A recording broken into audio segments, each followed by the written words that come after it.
ابھی بھی ہم دیکھیں تو وہی لوگ جو قرآن و سنت کو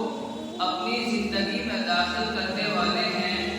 انہی لوگوں کا تذکرہ آج بھی قرآن کریم کے اندر اور اس کے بعد جو واقعات ہوئے ہیں ان لوگوں کا ذکر آج بھی موجود ہے۔ اور جن لوگوں نے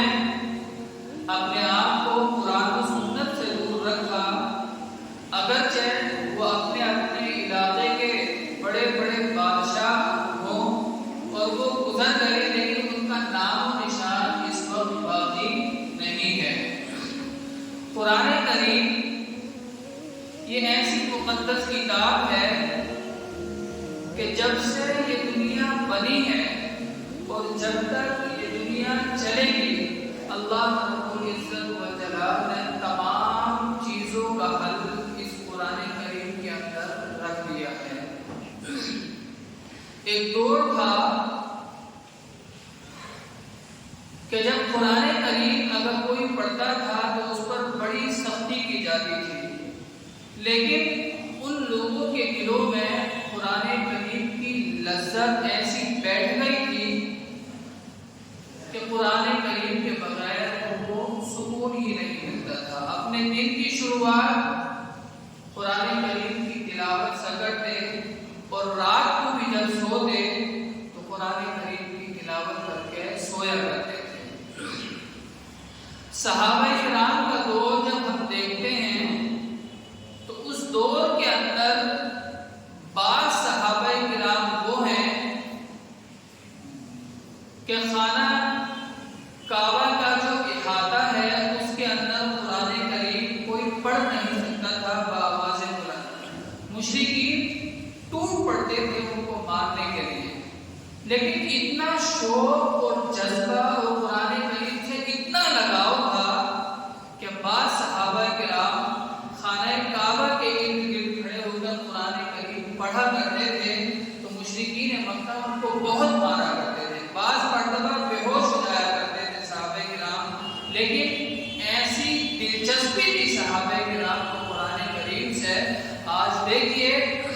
جو لوگ ظلم و ستم کرنے والے تھے ان کا نام و نشان آج باقی نہیں ہے، اور وہ لوگ جن لوگوں نے اپنے دلوں کے اندر اس قرآن کریم کی محبت کو بٹھایا تھا ان کا نام آج بھی زندہ ہے اور کل قیامت تک زندہ رہے گا۔ اس لیے میرے عزیزوں، آج اگر ہم دیکھیں تو ہماری قرآن کریم سے دوری بہت زیادہ بڑھ گئی ہے۔ ایک دور تھا کہ جس گلی یا محلے سے جب لوگ نکلتے تھے تو معلوم ہو جاتا تھا کہ یہ مسلمانوں کا محلہ ہے۔ صبح صبح قرآن کریم پڑھنے کی گھروں سے آواز آیا کرتی تھی، اور آج ایک دور یہ ہے کہ ہم سب قرآن کریم کو پڑھنے والے ہیں، اللہ کے نبی صلی اللہ علیہ وسلم سے محبت کرنے والے ہیں، لیکن صبح جب ہوتی ہے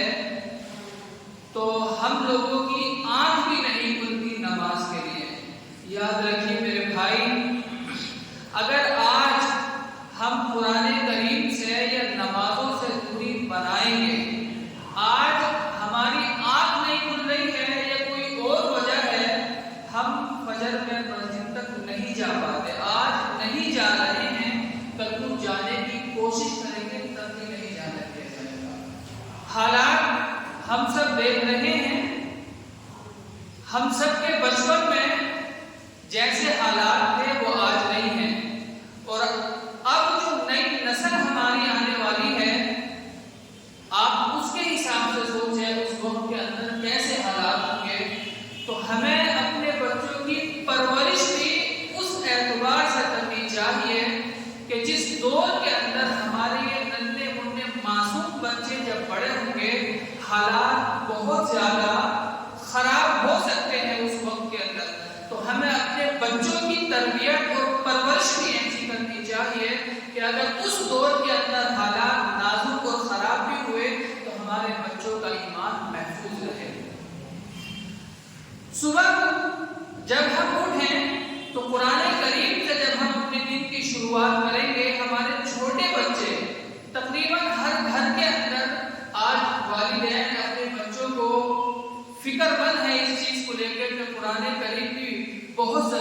پڑھانا اور اس کے بغیر تو چارہ بھی نہیں ہے. دونوں تعلیموں کو لے کر آج والدین فکر مند ہیں. لیکن یاد رکھیے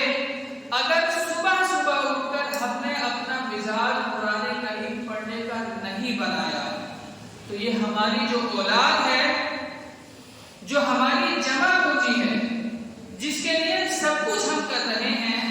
میرے بھائی یہ بھی قرآن کریم سے دور ہو جائیں گے. تو ہم اپنے لیے نہ صحیح اپنے بچوں کے لیے کم سے کم اپنا مزاج بنائیں صبح صبح قرآن کریم پڑھنے کا. خود بھی پڑھیں اور بچوں کو اسکول جانے سے پہلے اپنے ساتھ بٹھائیں. ایک پارہ، ایک رکوع، 2-3 آیتیں ضرور پڑھوانے کی عادت ڈالیں تاکہ ان کے مزاج کے اندر یہ چیز داخل اور شامل ہو جائے.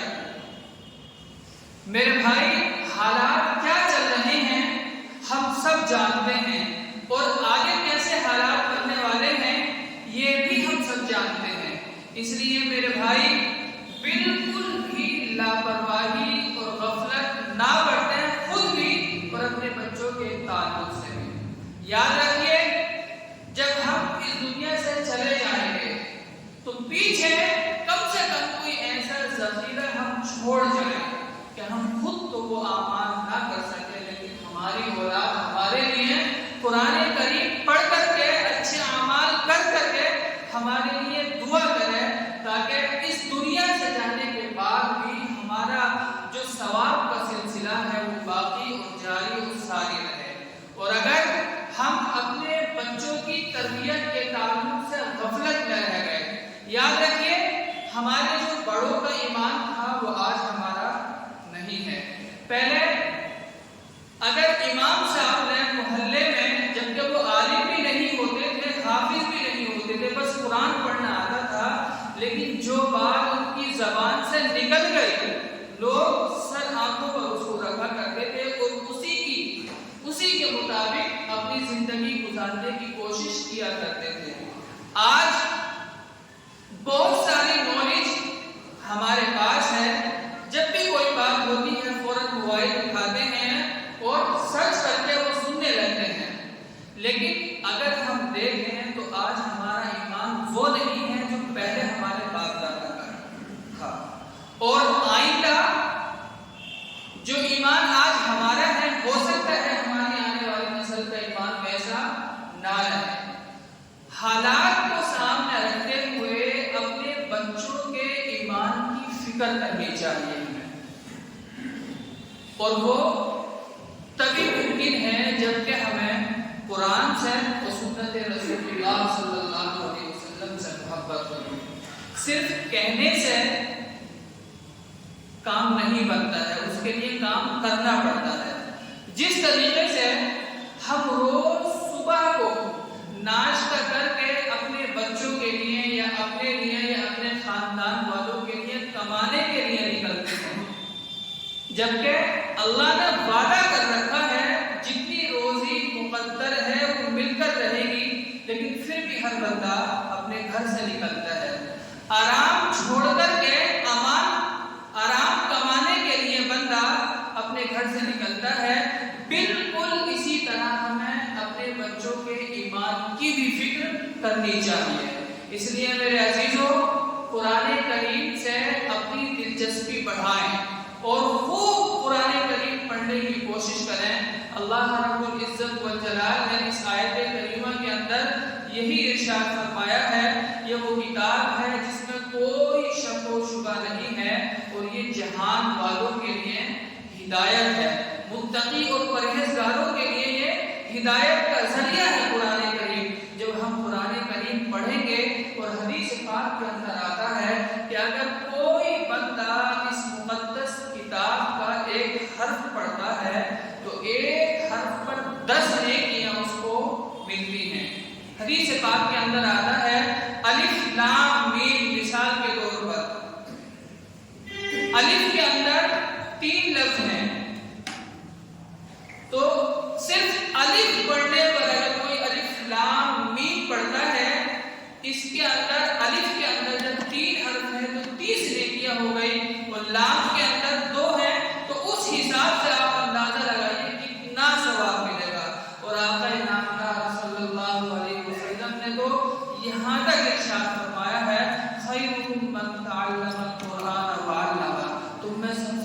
بہترین شخص وہ ہے جو قرآن کریم کو سیکھے اور دوسروں کو سکھائے۔ میرے عزیزوں، خوش نصیب ہے وہ لوگ جو قرآن کریم کو سیکھتے ہیں اور دوسروں کو سکھاتے ہیں۔ ہر ماں باپ کو چاہیے کہ جب وہ قرآن کریم پڑھیں تو اپنے بچوں کو ایک دو چیزیں اس میں سے ضرور اس کا مطلب بتا دیا کریں۔ اردو کے اندر، انگلش کے اندر ترجمہ ہے، ان کو سمجھانے کی کوشش کریں۔ آج کل اسکول کی طرف ہمارا فوکس زیادہ ہے بچوں کی تعلیم کو لے کر کے، بالکل ضروری ہے، لیکن یاد رکھیے اگر قرآن کریم سے یا اللہ کے نبی صلی اللہ علیہ وسلم کی تعلیمات سے اگر ہم نے ذرا سا بھی اپنے بچوں کو دور رکھا تو ہماری دنیا بھی برباد ہو جائے گی اور آخرت بھی برباد ہو جائے گی۔ اور اس دنیا کے اندر ہم کام کرنے کے لیے آئے ہیں اور اس دنیا کی مثال آخرت کے مقابلے میں اتنی بھی نہیں ہے کہ اگر سمندر کے اندر کوئی بندہ سوئی ڈال کر کے نکالے اور پھر دیکھے کہ اس سوئی کے نوک پر کتنا پانی آیا ہے، اس کی کوئی حیثیت نہیں ہوتی ہے۔ بالکل اسی طرح آخرت کی زندگی کے مقابلے میں اس دنیا کی بھی کوئی حیثیت اور وقار نہیں ہے۔ اس لیے میرے بھائی اپنی دنیا کو بھی بہترین بنائیں اور اپنی آخرت کو بھی بہترین بنائیں۔ اور اللہ کے نبی صلی اللہ علیہ وسلم نے ارشاد فرمایا، اقرأ وارتقِ ورتل كما كنت ترتل في الدنيا فإن منزلك عند آخر آية تقرأها۔ کل قیامت کے دن وہ لوگ جو قرآن کریم کو پڑھتے تھے اور پڑھتے ہوئے ان کو مزہ آتا تھا، اللہ رب العزت والجلال ان سے فرمائے گا کہ قرآن کریم پڑھتا جا اور جنت کے درجوں پر چڑھتا جا، اور تیرا مقام اور ٹھکانہ وہی ہے جہاں تو قرآن کریم کی آخری آیت پر جا کر رک جا۔ یہ فضیلت ہے قرآن کریم پڑھنے والے کی۔ اس لیے میرے بھائی اللہ رب العزت والجلال نے یہ جو زندگی دی ہے بڑی قیمتی ہے، ایک ایک لمحہ، ایک ایک سیکنڈ اس کا بہت قیمتی ہے۔ اپنی دنیا کو بھی اچھی کریں اور اپنی آخرت کو بھی اچھی کریں اور اپنا تعلق قرآن کریم سے مضبوط کرنا یاد رکھیے۔ جتنا گہرا تعلق ہمارا قرآن و سنت سے ہوگا اتنا ہی ہمارا ایمان بھی مضبوط ہوگا، اور جتنی دوری ہماری قرآن کریم سے یا سنت رسول اللہ صلی اللہ علیہ وسلم سے ہوگی اتنی ہی دوری، اتنی ہی کمی ہمارے ایمان کے اندر بھی آئے گی۔ اس لیے اگر ہم چاہتے ہیں کہ ہمارا ایمان کامل و مکمل ہو جائے تو ہمیں ہر وہ کام کرنا چاہیے جس کو اللہ کے نبی صلی اللہ علیہ وسلم نے کرنے کے لیے کہا ہے، اور ہر اس کام سے بچنا چاہیے جس سے پیارے حبیب علیہ السلام نے منع کیا ہے کہ یہ کام نہیں کرنا ہے۔ جب اس طریقے سے ہم زندگی گزاریں گے تو یاد رکھیے یہی زندگی جو ہم دنیا کے اندر جی رہے ہیں یہ ساری کی ساری عبادت بن جائے گی، اور جب ہم اس دنیا سے چلے جائیں گے تو یہی جو ہمارے بچے ہیں، جو آنے والی نسلیں ہیں، جب یہ قرآن کریم پڑھے گی یا اچھی بات کسی کو بتائیں گی، یہی اس کی اولاد کو جتنا ثواب اس اولاد کو ملے گا اتنا ہی ثواب اس کے والدین کو بھی ملے گا۔ اس لیے یہ بچے یہ ہماری آخرت کمانے کا ذریعہ ہے۔ دنیا کو کماتے ہی کماتے ہیں، لیکن اگر دین داری ان کے اندر ہم نے پیدا کر دی تو یاد رکھیے یہی اولاد آخرت کمانے کا ذریعہ بھی بن جائے گی۔ اللہ کے نبی صلی اللہ علیہ وسلم نے ارشاد فرمایا کہ ایصال ثواب میت جب بندہ اس دنیا سے چلا جاتا ہے تو نیک اولاد وہ ہوتی ہے کہ جو اس کے لیے ایصال ثواب کرتی رہتی ہے۔ تو کم سے کم ہم دنیا کے اندر ایسے کام تو کر جائیں کہ ہم چلے جائیں لیکن ہماری نسلیں ہمارے لیے ایصال ثواب کرتی رہیں، اور یہ سب اسی وقت ہوگا جبکہ پہلے ہم خود دیندار بنیں گے، خود اپنے آپ قرآن کریم سے جڑیں گے اور سنت رسول اللہ صلی اللہ علیہ وسلم کو اپنی زندگی کے اندر داخل کریں گے۔ جب اس طریقے سے ہم زندگی گزاریں گے تو دین اور دنیا اللہ رب العزت والجلال دونوں ہمیں عطا فرما دے گا۔ اس لیے اپنے دن کی شروعات قرآن کریم کی تلاوت سے کیا کریں، اور جب رات کو سونے کے لیے جائیں تو سورہ واقعہ